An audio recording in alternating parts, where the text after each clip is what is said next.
we would have liked to win most of the municipalities in KZN.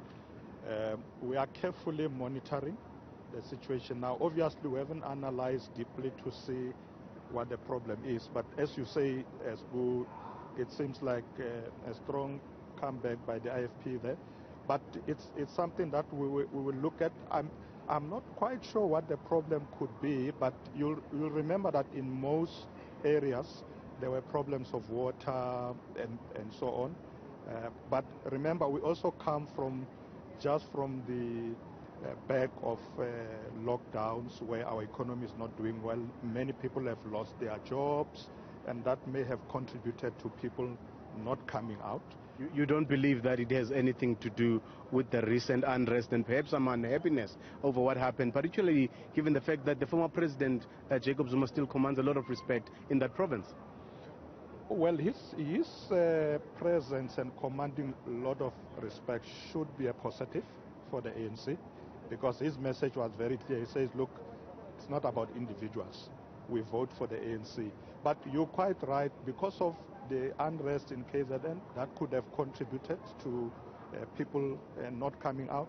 But I think we shouldn't also undermine the fact that, just coming out of, on the back of lockdowns with COVID, many people stayed back. But also, we analyzed that there were a lot of challenges that people were raising. But I would imagine that there were a lot of challenges with the ANC administrations in those municipalities, and that while people held back, but they came out to vote for another party though. Well, what our analysis tells us is that they stayed back rather than voting for other parties. But I can see in KZN they are beginning to move also to the IFP. I think the good news, though, is that if you look at the picture countrywide, we are leading in many municipalities. We've also won most of the wards, but we're not quite happy. We're not celebrating, because this is a very low voter turnout, and we need to analyze carefully why people are not coming out. And actually, the ANC, the trend is that the ANC continues to decline. Now, let's come back to the province of Gauteng and actually come to this city of Tshwane and also the city of Johannesburg, and then move to Ekurhuleni.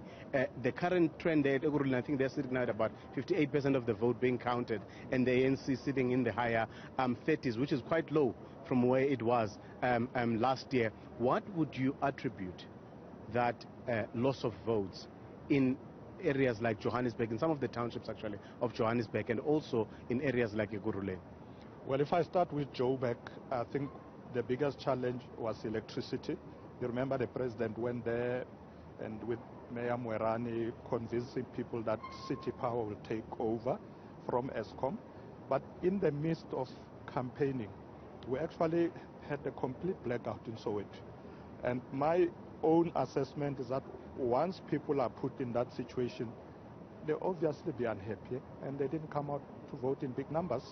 In Ekurhuleni, we also had challenges of water in some areas.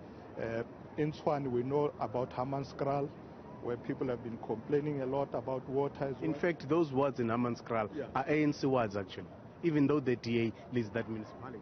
Exactly. I think the assessment in areas like those, like Hammanskraal, was because the DA is in charge of Tshwane. People were still want to give the ANC a chance, but they didn't come up in big numbers. I think it might be overall problems where people feel things are not getting better, and that's why our emphasis now is that we have to do much better this time so that people don't lose hope.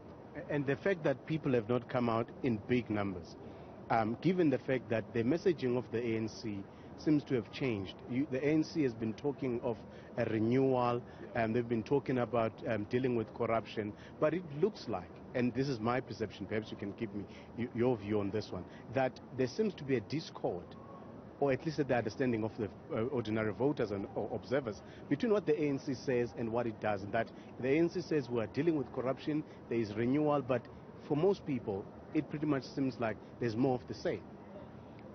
Of course, I think people want to see more action. I recall the president saying, hey, when they were asking questions about when are we going to act, on some of these things, and he said, look, he's waiting for the Zondo Commission report. I can assure you that I think the current leadership of the ANC is quite determined to root out corruption.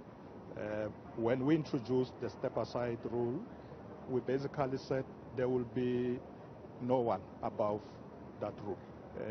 Anybody who can be caught involved in corruption and get charged, they'll have to get out. So you're going to see more determination going forward, where the ANC is cleaning itself.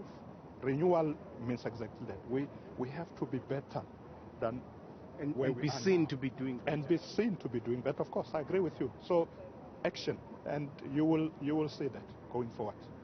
What, as a last point, yeah. What do you think is the lesson here for the ANC? The ANC lost these municipalities, 3 key municipalities in Gauteng, Johannesburg, City of Tshwane, and Ekurhuleni, came under 50%, and the party said, we have heard you, we have learned our lesson. But come 2021, it looks like the same issues that were raised then are still being raised now. Now, I'm asking you this question. Of course, I'm sure you'll probably tell me that you will work to rid the party of corruption. But truthfully speaking, given the fact that it was we've seen 2016 and now it's 2021, what exactly do you think is the lesson for the ANC? What does the ANC need to do? I think the lesson to me is that we need to move and act faster on our commitments, on dealing with wrongdoing. I think people might have a sense that we are lukewarm to some of these problems. So I think they need action.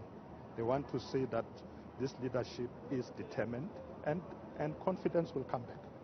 Obviously, in the city of Johannesburg, there's a new factor, which is Action SA, for Herman Mashaba, and it looks like he will pretty much be the deciding factor, be the kingmaker in this election. Is the ANC, I know that you probably started some of those discussions. Have you spoken to him just yet?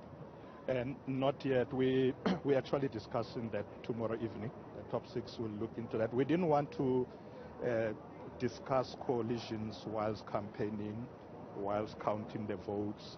I think once the picture is clearer, we will then make up our mind who to work with. We didn't want to start by saying we will not touch this one or that one. Our approach is that let's analyze the situation. As long as some of these parties may align with us, like if you look at Joburg, those who are in coalition with us, we seem to be pulling very well, and we may be guided by the same principles of how we instituted the previous coalitions. All right, Mr. Paul Mashatile, thank you very much for your time. He is the Treasurer General of the ANC. Obviously, the governing party there smarting as it looks into those screens as the results are coming in, given how the party has performed in this election. Now, if you look at the last election, you would see that, in fact, even going back to 2011, you can actually safely say that from around 2009, the ANC has been on a decline. If you look between the last election and this one, I think it was tracking around 5 percentage points decline. But if the current trends continue, it will actually, the ANC polls less than that 50%, it will actually be close to a 10 percentage point loss. Now, obviously, the results are still coming, but this is based on looking at the current results as they are counting 55% of those votes being counted. And the ANC, they're saying now the lesson for them is to be tough on corruption and act fast. Will they do that? They've said it before, Dudu. It's not the first time. In fact, they say it all the time. Whether they do it or not remains to be seen, but I guess this was perhaps the biggest wake-up call for the governing party. If they do end up below 50%, they'll have no choice but to effect those reforms that they've been promising, Dudu. Big wake-up call, Sbu, but is it too little, too late? Only time will tell, I guess. That's our politics editor, Sbu Ngalwa.